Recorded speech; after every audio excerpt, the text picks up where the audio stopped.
Okay, well, I wanted to show you about this map here. This is called the Air Map of the World. This was used by the Army Air Force during World War II, and it has on it the routes that people would take, flyers would take, and the mileage between the points. And I noticed two special things about two routes here. And one is goes from San Francisco all the way to Tokyo, which is right here. And there's two stops along the way.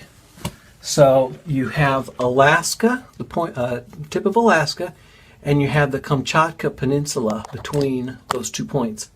And there's mileage numbers between those legs of the journey. And it totally makes sense. This is what the Air Force is telling you how to get from San Francisco to Tokyo. They're saying take this route, which hits Alaska and the Kamchatka. Which is why when they have the emergency landings, they land in Alaska. Exactly, because they were coming from, was it the Philippines, something like that? So yeah, Asia up here. So when you look at the globe, it makes absolutely no sense because it looks like they're making a tour around the Ring of Fire.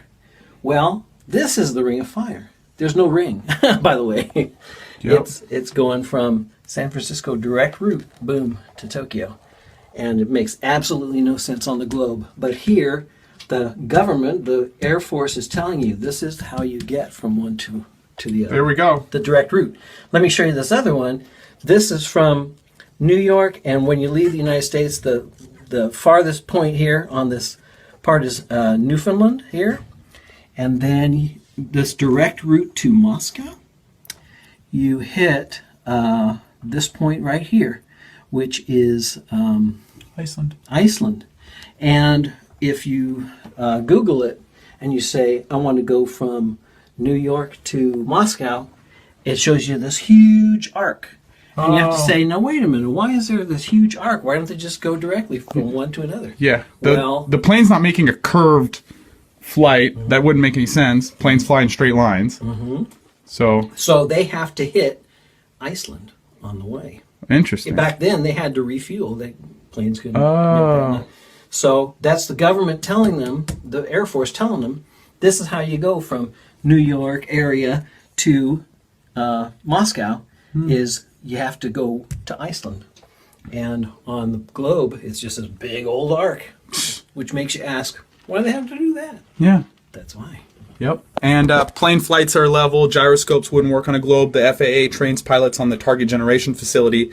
And the Target Generation Facility is a simulator for Earth, and it's a flat Earth simulator, and it's also doesn't account for gravity or the spin of the Earth.